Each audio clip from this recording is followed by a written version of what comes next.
From KUOW in Seattle, welcome to Soundside. I'm Libby Dankman. It's the holidays. 2025 is, just about to be over, and the Soundside team is sharing some of our favorite conversations that we had on the show this year. Today, we're devoting the entire hour to one of my favorites from the year. It's a conversation about Bruce Lee. Bruce Lee may be an international icon, but he holds a particularly special place in Seattle's heart, and Seattle played a key role in Lee's personal life and development as a martial arts teacher.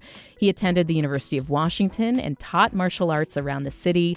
He met his wife Linda and started a family here.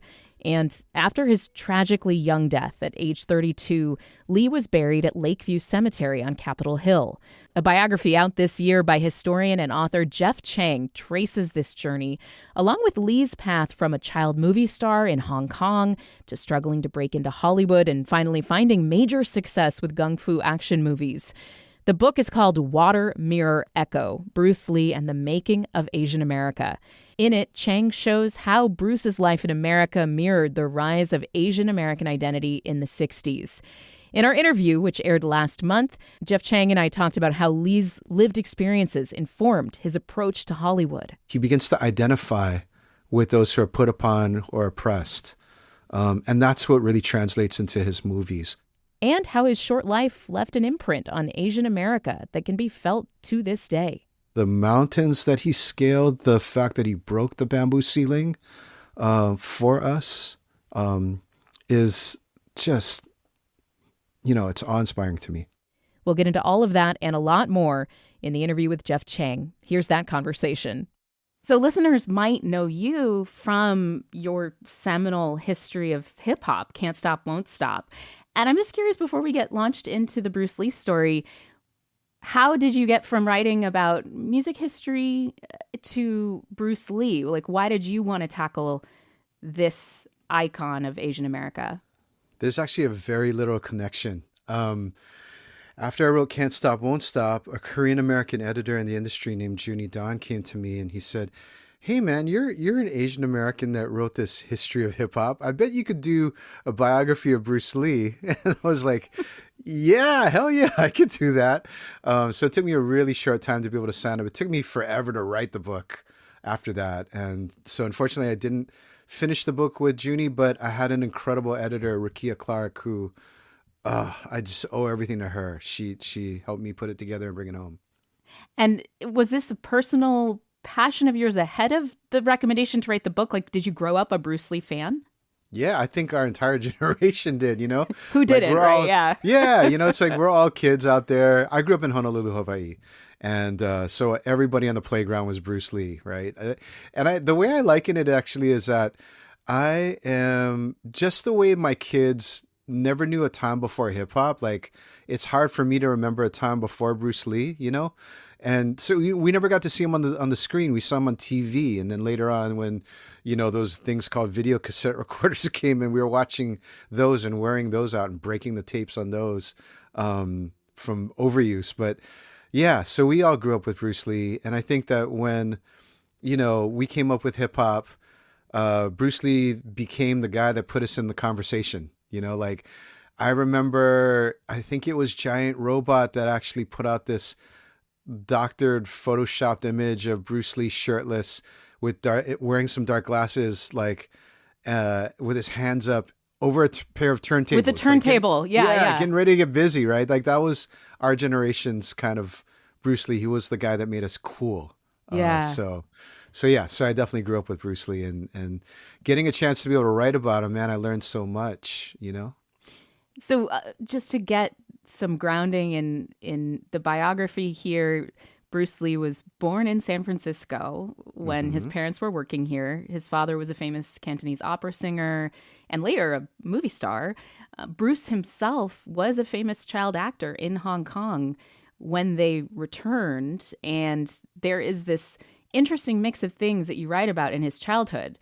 He is a relatively rich kid. His parents have drivers and servants and things. Yeah.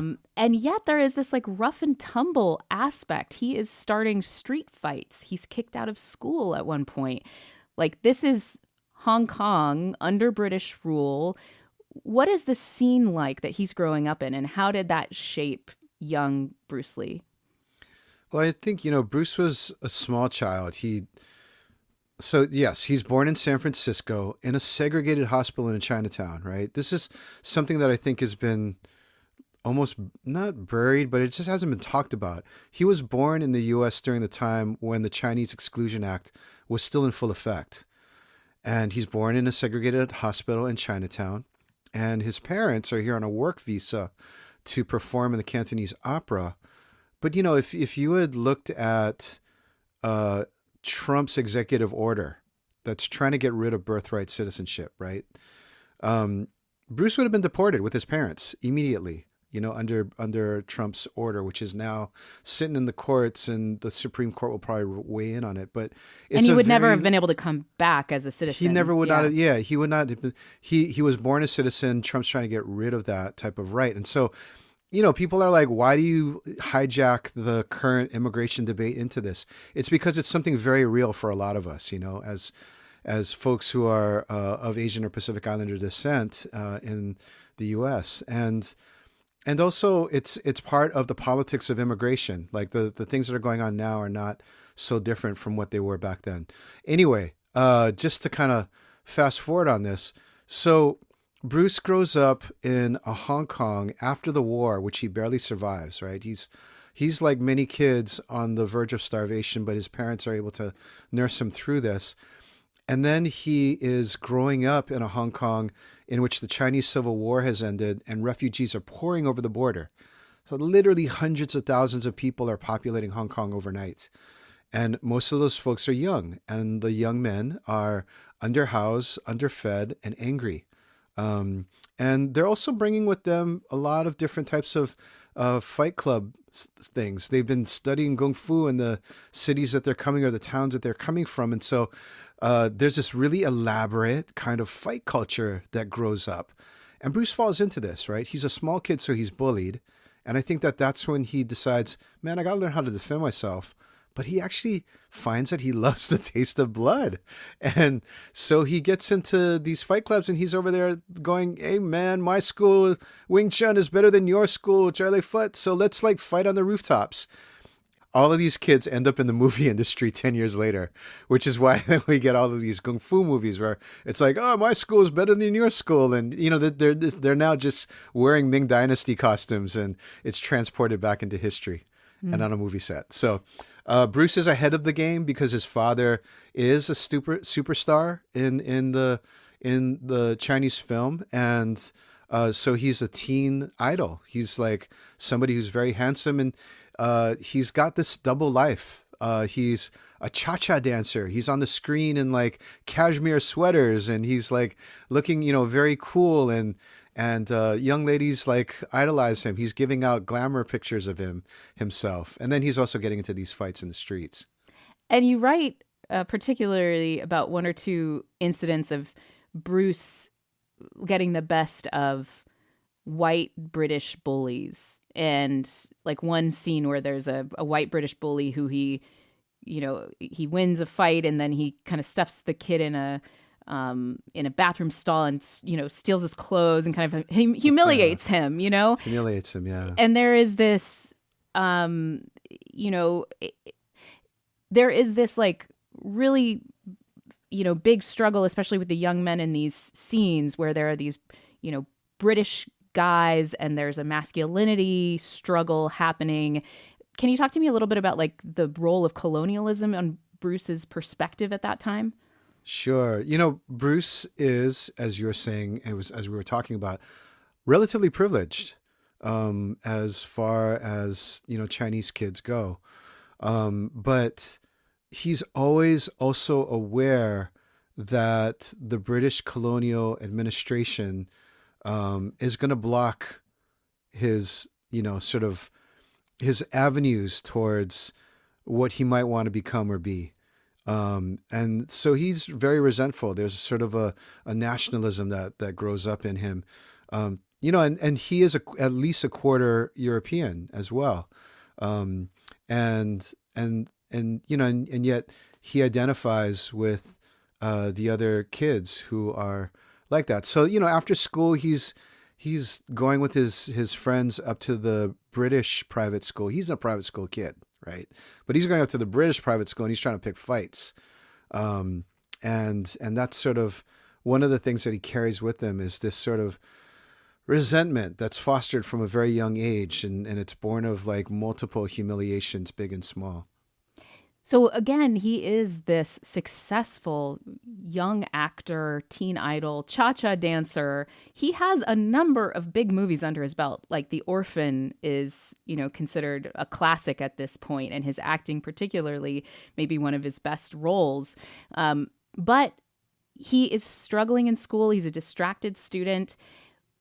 And at a certain point, his parents get exasperated.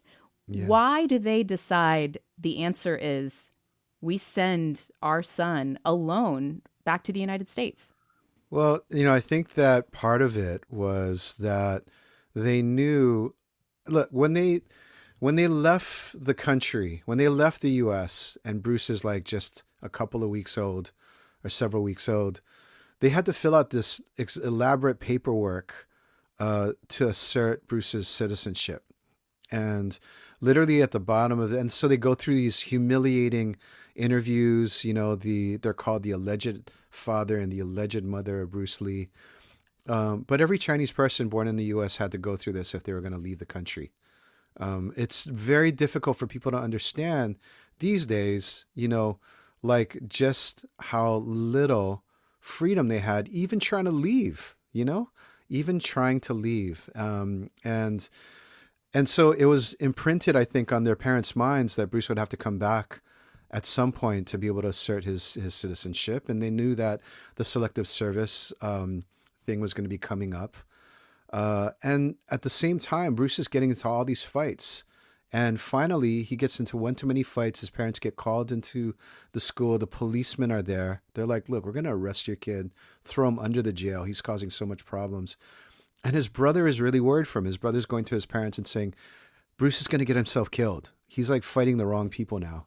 And he's winning actually a lot of the time. And so they're pissed off at him. And his parents are alarmed. There's like triad, things kind of lurking. Mm-hmm. Yeah, organized crime. There's different types of things that are lurking. He's fighting the folks of connected kids, or the kids who have connected folks, I should say.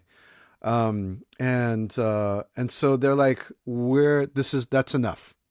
We're putting you on a long, slow boat to America, a 3-week journey. We're giving you $100. You're going to have to figure it out. And it's really interesting, the change that comes over him. His brother, Robert, describes, the change as being of like going from night to day. He's suddenly like very, like piously studying. He realizes he's going to come to this country. He's been flunking all his English classes. How is he going to live? He doesn't know anybody. The only people he's going to know are his parents' friends who are a generation older than him. And he's a little scared, I think. That's what we kind of see in his writings, in his Chinese writings from this time. Mm. And you had access to these journals that you were kind of getting a little inside look at what he's thinking at the time. And in some cases, it's very emotional. In some cases, he talks about crying at night because he's so lonely. He's only 18 when they send him on the boat. When they send him on the boat, and you mentioned The Orphan, right? So just to contrast this, right? He's in the biggest movie of his lifetime, The Orphan, which is set to be sort of this rebel without a cause, but adapted for China. For Hong Kong specifically, I'm sorry, for Hong Kong. People were calling him like James Dean, basically. Right, exactly, the James Dean of Hong Kong, from this amazing performance in which he's literally acting out these weird kinds of things, right? This sort of desire to be like accepted, and as well like this like utter outsiderness, this sort of outcast at the fringe of society, like juvenile delinquent type of thing. He's acting out his life tensions on the screen. And when the movie comes out, it's like, wow, this is a new star. And all the directors are like, where is this kid? We need to cast him. He's long gone. He's like out of pocket. He's in Seattle by this point because, and he's completely cut off. So the the drama of him coming back to the U.S. at this particular moment at his life is just completely heightened. But it's really in San Francisco that he begins to understand what it means to be restricted. He's living in a segregated city in Chinatown, right? He goes 2 blocks up the hill, he can't be there. He goes 2 blocks down the hill, he can't be there. Those are white neighborhoods. And his parents are finally like, he gets into fights there in Chinatown. So his parents are like, no, we got to send you to Seattle. And I think this is where he really becomes the hero that we know today, because this privileged kid learns what it means to be a real social outcast by living in the Central District in a city that's 95% white. And the Central District is where all of the folks of color and poor whites are relegated to. And so being in this kind of situation, that's what I think makes him now the global icon of the underdog. Okay, we're going to pause here for just a minute. You're listening to Soundside. I'm Libby Dankman. We're revisiting a conversation I had earlier this year with Jeff Chang. He's the author of Water, Mirror, Echo, Bruce Lee and the Making of Asian America. It's a biography that takes a deep dive into the forces that shaped Bruce Lee's life and the legacy that he left behind. When we come back, we'll hear more about the time that Lee spent here in Seattle and how those years molded him into the icon we know today. I'm Libby Dankman. We'll be back in just a minute on KUOW. Back with more Soundside. I'm Libby Dankman. Today, we are devoting the show to an interview I did with author Jeff Chang. He wrote a book called Water, Mirror, Echo. It closely looks at the life of Bruce Lee. So far, we've heard about Bruce Lee's early life in Hong Kong. Next, we're going to dig into his transition to a new life here in Seattle and the person who was an especially formative force during that time. Let's get back to my interview with Jeff Chang. Ruby Chow looms large at first in his Seattle story. Many listeners will know her as like an iconic civic and business figure in Seattle's history, especially for the Chinese American community here. She was the first Asian American elected to be on the King County Council. She had an incredibly successful restaurant. The girls' drill team that she began, she had the idea for, is still an ongoing cultural legacy. Were you familiar with Ruby Chow before you started working on this book? What was your research process like in, again, this Central District, CID, Beacon Hill University District elements of Bruce's life and specifically Ruby Chow? What was your process like? I actually didn't know anything about it. If you read most of the Bruce Lee biographies, you'll just hear his friends referring to Ruby Chow as the woman who Bruce worked for, whom he hated. And the relationship was not cozy. Yeah. No, it wasn't cozy. And they described her as a dragon lady. And I thought, there's something going on here that doesn't feel right, but I need to find out more about it.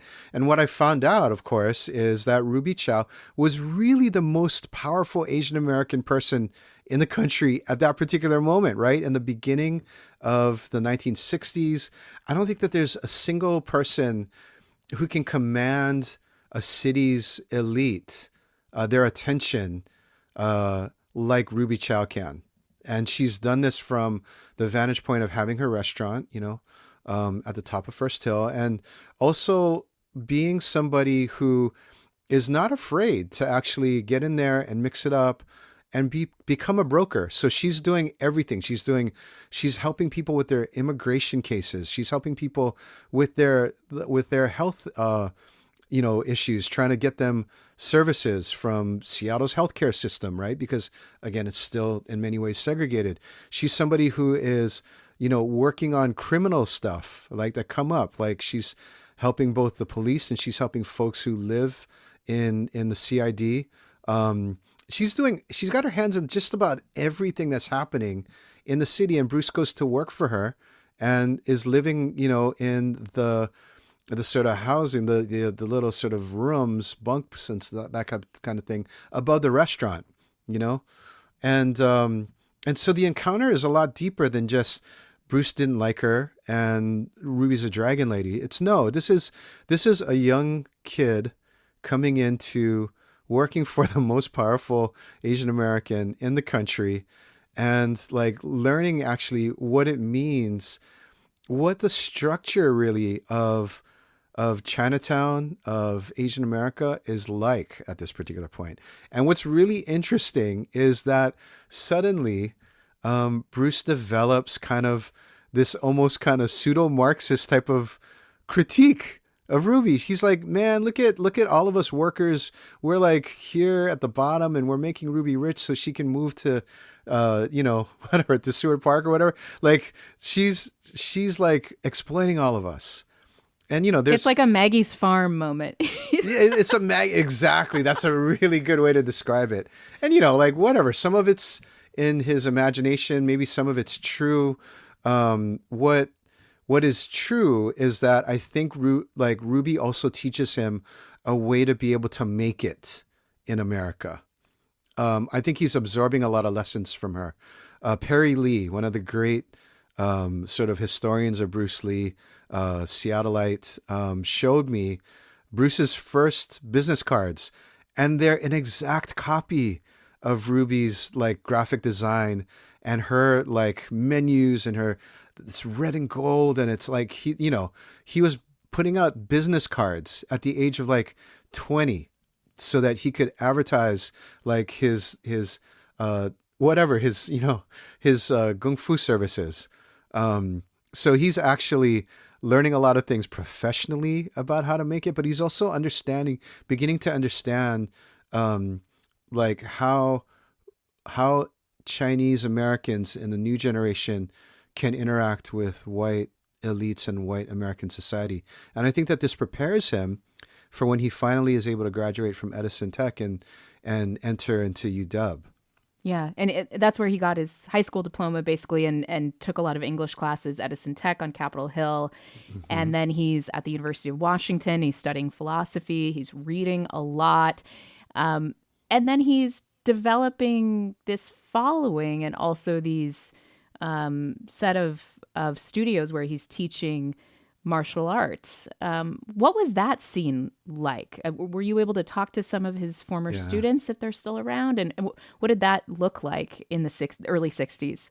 I was really lucky to be able to be handed through a lot of different folks who were his friends and his students in Seattle. And, they painted a really intimate picture of him, and this is Bruce in formation, so to speak. I think the 5 years that Bruce lived in Seattle were absolutely formative. They made him who he was.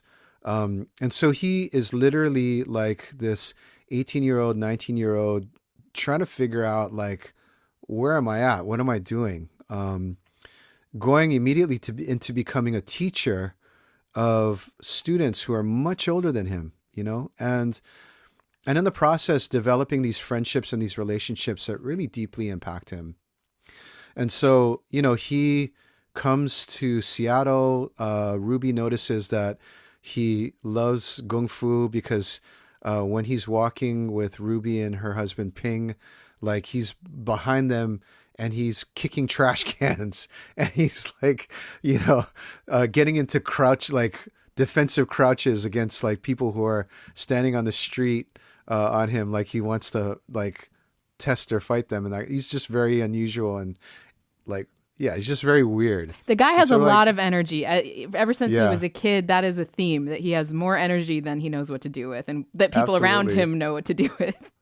Ruby notices this and she's like, okay, like how can I actually like direct this guy? So she's like, oh, you can maybe set up a school and you can teach my kids and, and my nephews and nieces and some of their friends and stuff. And so she allows him to be able to do that.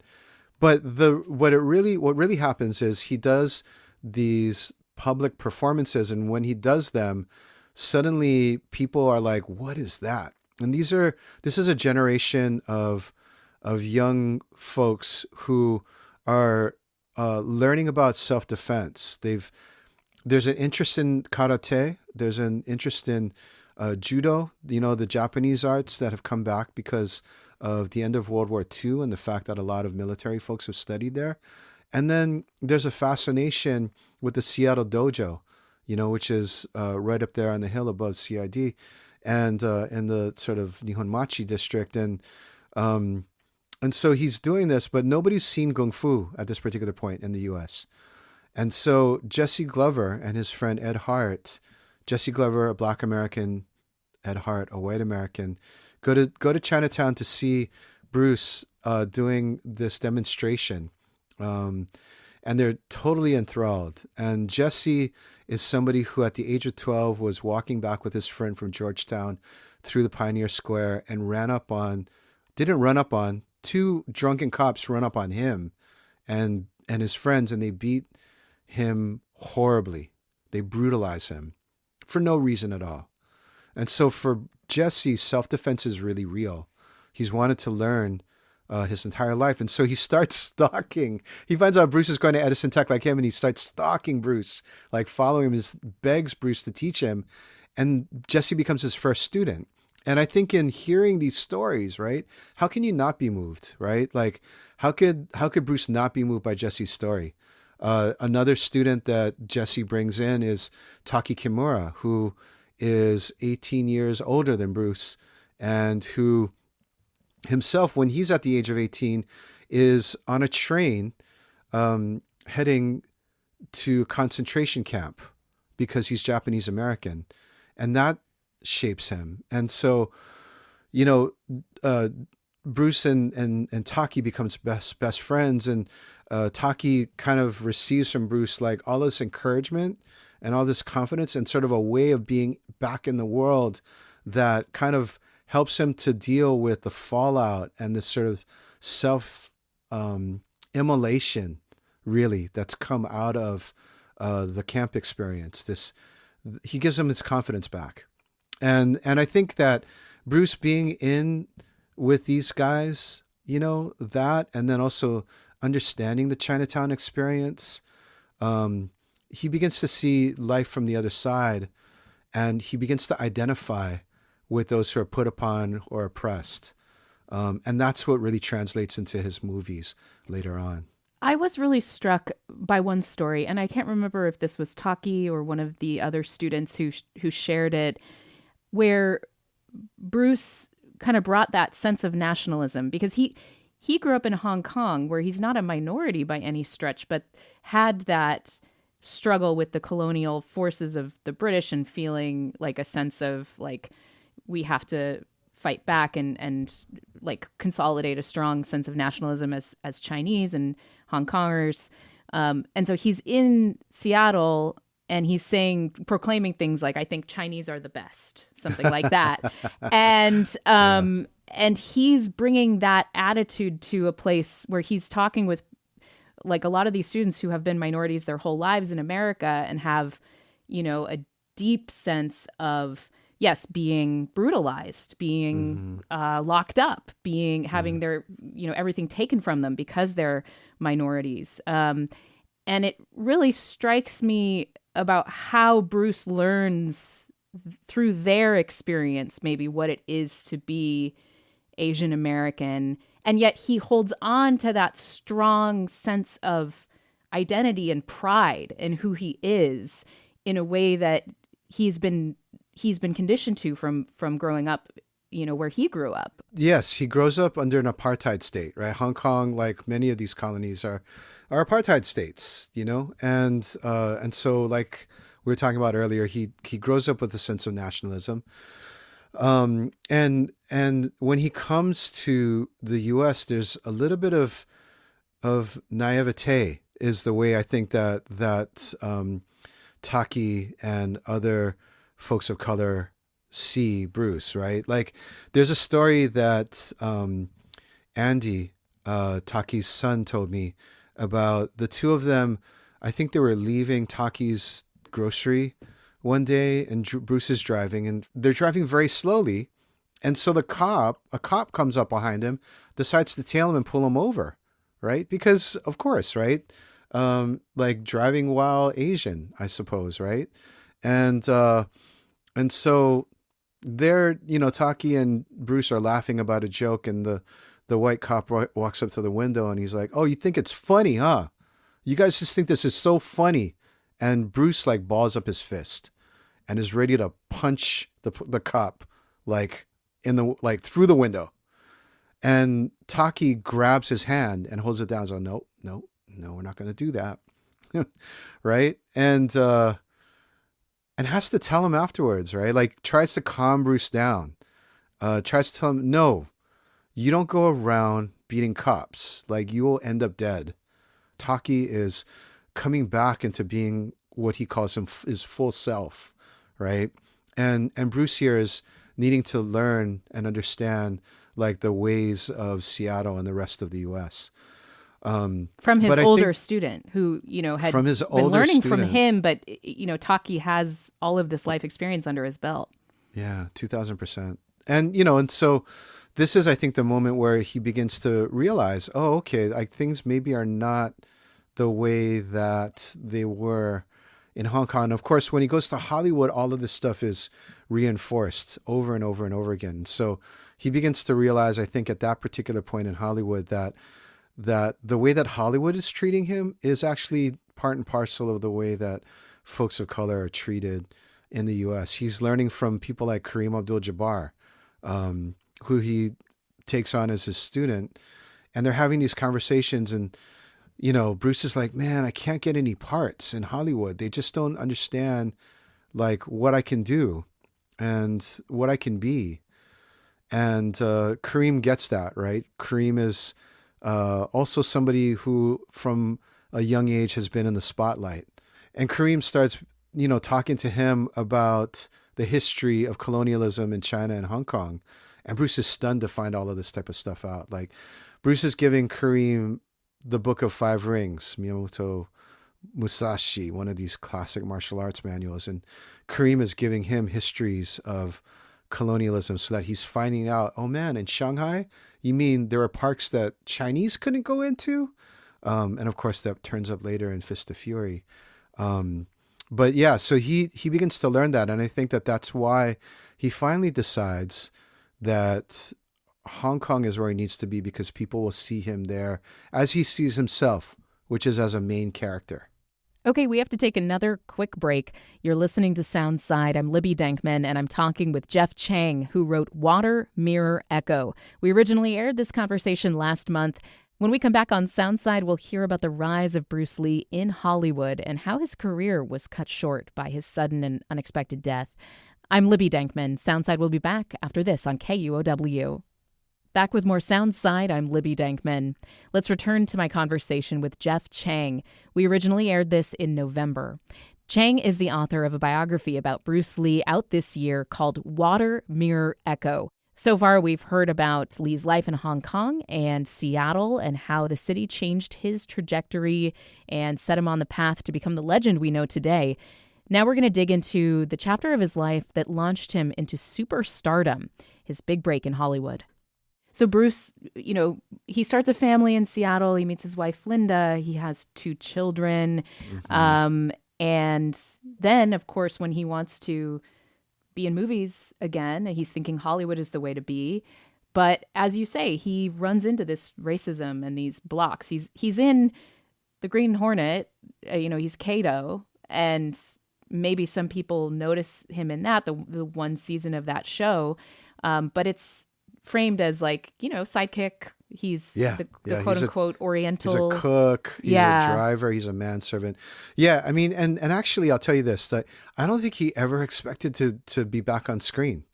I think when, especially when he was in Seattle, he was bent on trying to open up all these Kung Fu schools because, he saw an opportunity. People didn't know what Kung Fu was.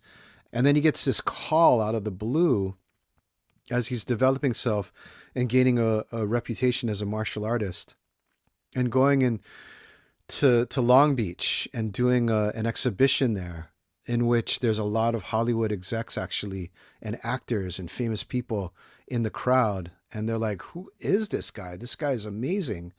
And because of that, he gets a call out of the blue. He's not even at home when he gets the call. Linda receives the call. And they're like, hey, come out and do this audition. Try out for the part of Charlie Chan's number 1 son. Because, like, that's the only kinds of parts that Asian males can get, right? At that particular point. Like, you are a sidekick to Fu Manchu, or you're like the number one son of Charlie Chan. And he gets in there and he's like, you know what? I'm not going to play a guy wearing a queue in a little Chinese Manchu suit, right? Like that stuff is really offensive to me. I'm not going to do that. And he's not necessarily understanding the history, right, of Asian Americans in film at this particular point. He's just like, I'm not playing a Manchu because, again, Chinese nationalists, right? Like those are the folks that we overthrew, right? The Jingdan, we overthrew those guys.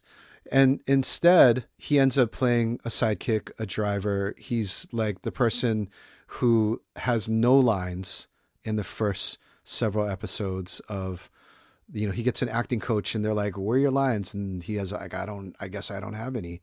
But what happens is classic situation, right? The heroes at this particular point, the white heroes in action movies and action flicks are usually gadget guys. They're James Bond, right? They're Clint Eastwood, the man with no name, holding 2 revolvers that are like 9 feet long, right? They're folks who get by through the power of the gun or the power of their superior technology. And so the Green Hornet is getting his butt kicked in every episode, and Kato has to go save him. Kato is always bailing him out, always. He's always bailing him out. And so by the middle of the season, the Kato toys are outselling the Green Hornet toys. And so they're like, oh, we got something going on here. Maybe we actually have to shift this up a little bit. And Bruce has already written the script now. He's like ready to go. Here's a script. Like, try this out. And they're like, no, but we're going to give you your stuff. And he is able to really work Kung Fu into this. And so people are like, wow, Asian fighting? Like Kung Fu? Like, what is that? And then they're also like Asian philosophy, because Bruce is able to like get some of that in there as well. And so he's a martial arts star at this particular point in the martial arts world, and he's helping to build the martial arts market all across the country that is rising because of people like Ed Parker and these national contests that Ed Parker is beginning to sponsor. And he's sort of the man for the moment.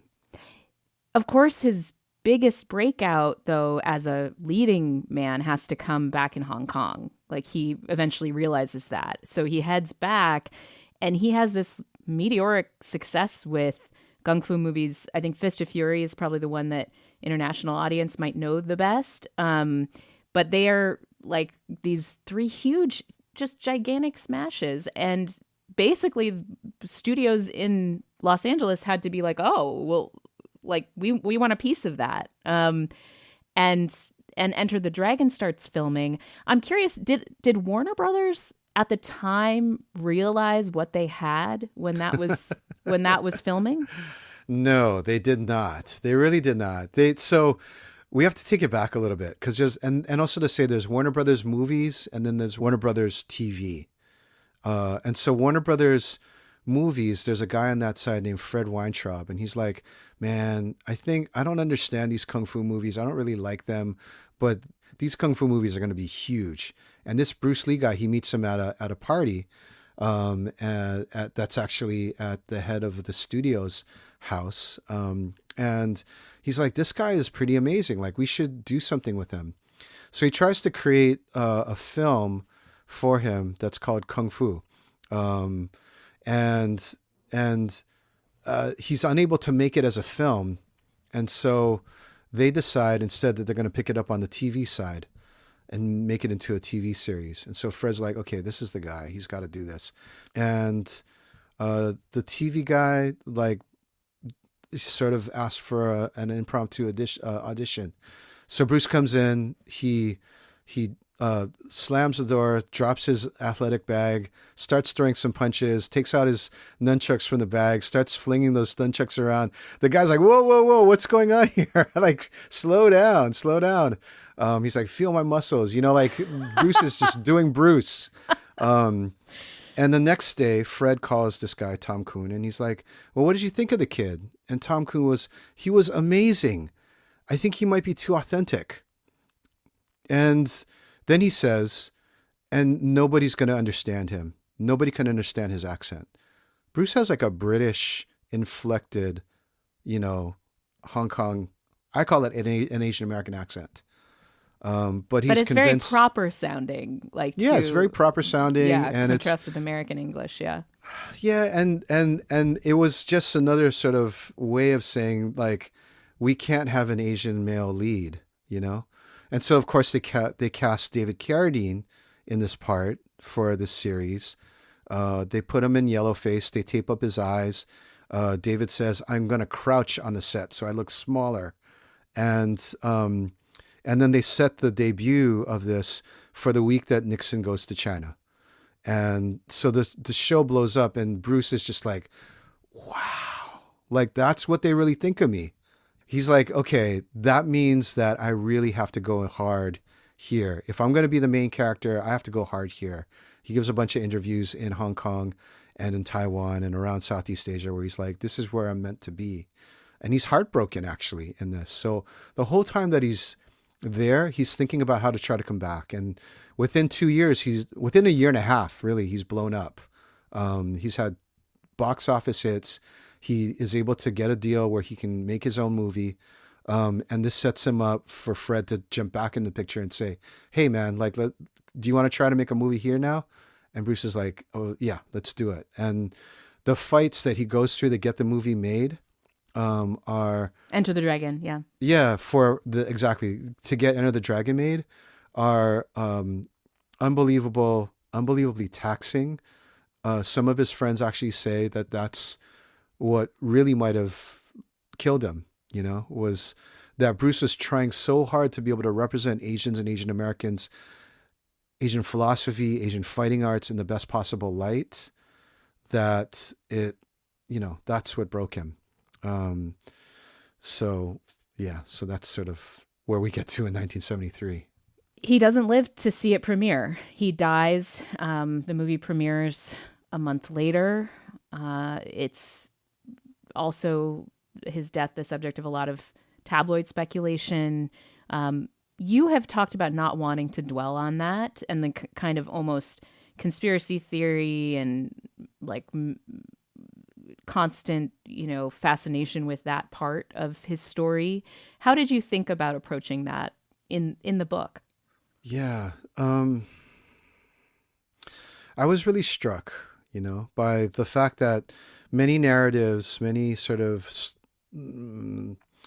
tellings of Bruce's story begin with his death.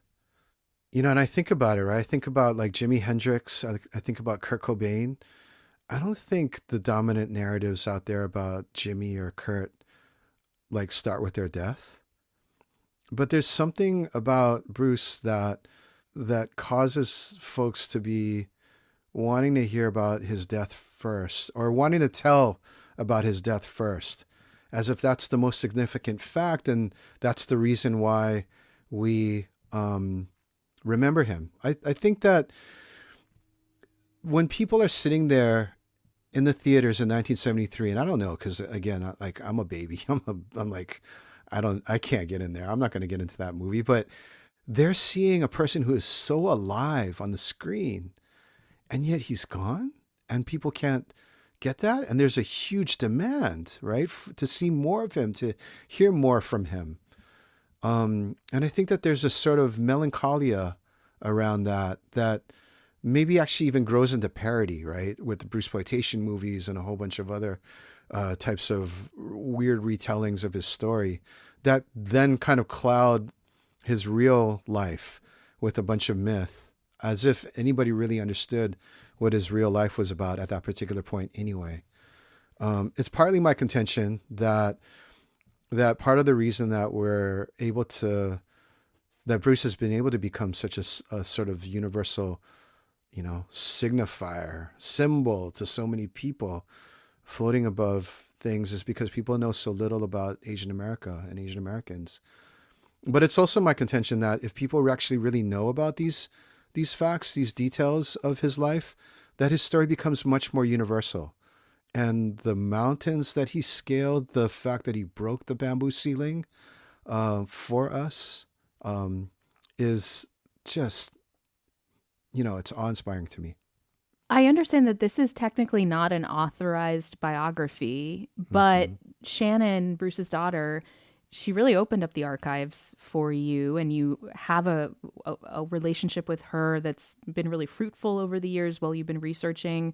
What has that been like? What has that process been like? And what's your relationship like with the Lee family today? It's wonderful. It's amazing. I don't think, we don't have to agree on everything, but I count myself as accountable, to them. This is their story. And, I think that there's a way in which, I think you and I can relate to this. As journalists, we're often taught that the relationship that we need to have to the subject is one that's distant, that's quote unquote objective, right? And that, like, one of the outcomes of that, the sort of Janet Malcolm journalist and the murderer type of idea, is that we're gonna betray them, right? We're gonna betray them really badly, and so don't get too close, or don't have that kind of relationship. And you know what? And that's seen as like a mark of like good journalism, like you've of good journalism. Yeah, if you really betrayed them, exactly. If you really raked them over the coals, Yeah. and I get that, I've done that, so my good friend Baldwin, who did Be Water, the movie for ESPN, he and I were working on this for many, many years together. And the one thing that he told me from the beginning was, look, man, like, we have to remember that for us, all this stuff, Bruce Lee passing away, Brandon Lee passing away, the curse of the dragon, blah, blah, blah, blah, all this stuff, it's spectacle for us. It's entertainment for some people, but it's their lives. It's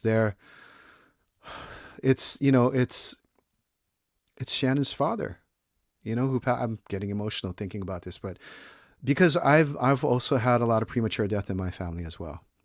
And, it's Linda's husband. It's Shannon's brother. It's Linda's son. And so there's an accountability that I think comes in being able to be gifted with the stories, and then also to be able to hold and retell those stories. And so that's how I've kind of approached this. And it's been that way with everybody that I've been able to interview.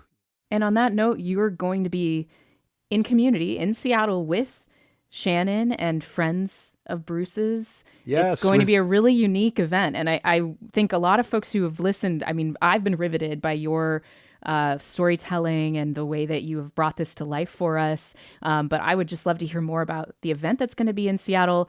And this is going to be November 13th. It's going to be put on by Town Hall Seattle and the Wing Luke Museum. Tell us more. Yes, absolutely. It's going to be so much fun. I kind of see it as the capstone, the climax of this tour, this book tour that will have been lasting 2 months by this particular point. But Shannon will be there, and also Bruce's close friends, Sue Ann Kay, who introduced Bruce to Linda, actually, and Doug Palmer, one of his very close buddies. They were folks who knew him in his Seattle days, and they'll have great stories. They'll all be there. Doug's got an incredible book as well, Bruce Lee, Sifu Friend, and My Big Brother, that we'll have. And Shannon will have her books, Be Water, My Friend, as well as her new novel with Fonda Lee, Breath of the Dragon. But it's going to be an incredible night. I've been looking forward to this ever since we began the tour, and it's just going to be fantastic. Before we go, I'm just curious if I can put you on the spot. What is your favorite Bruce Lee performance, favorite movie? Wow, that's actually really hard. I mean, like there's so many moments, really, but I'd have to say, to me, the pinnacle, if you're talking about Bruce in motion and being poetry in motion, is probably his fight at the Coliseum with Chuck Norris. It's just so beautiful. Yeah. It's so beautiful. And then the other one is the fight in the dojo in Fists of Fury, where he's like conducting, the karate folks, like he's like they're a symphony, and he's like moving them around the room. It's just, those two, I could watch those two forever and ever and ever, and never get tired of them. Way of the So Dragon beautiful. is the Chuck Norris scene, which it lives in my Yeah. head rent free forever. Exactly. Yeah. Jeff Chang, author of Water, Mirror, Echo, which is a biography of Bruce Lee, which I just was riveted by and am so excited to recommend to friends and gift to friends. This is really a special, I think, piece of our expanding our understanding of Bruce and who he was and what he means for the world. And I thank you so much. It's been such a pleasure sitting down with you to talk. I've really enjoyed it. Thank you so much, Libby, for your time. That's it for Soundside today. Thanks for revisiting this interview with Jeff Chang, the author of Water, Mirror, Echo, which first aired in November. I'm Libby Dankman. The show today was produced by Maliha Syed with support from Sarah Leibovitz, Hans Anderson, Jason Burrows, and Gabrielle Healy. Our editor is Jed Kim. And as we say goodbye to 2025, I would love to hear from you. What sort of stories do you want to hear from Soundside in the new year? Let me know by emailing us at soundside@kuow.org or by leaving us a voicemail at 206-221-3213. 206-221-3213. We'll be back tomorrow with another Soundside right here on KUOW.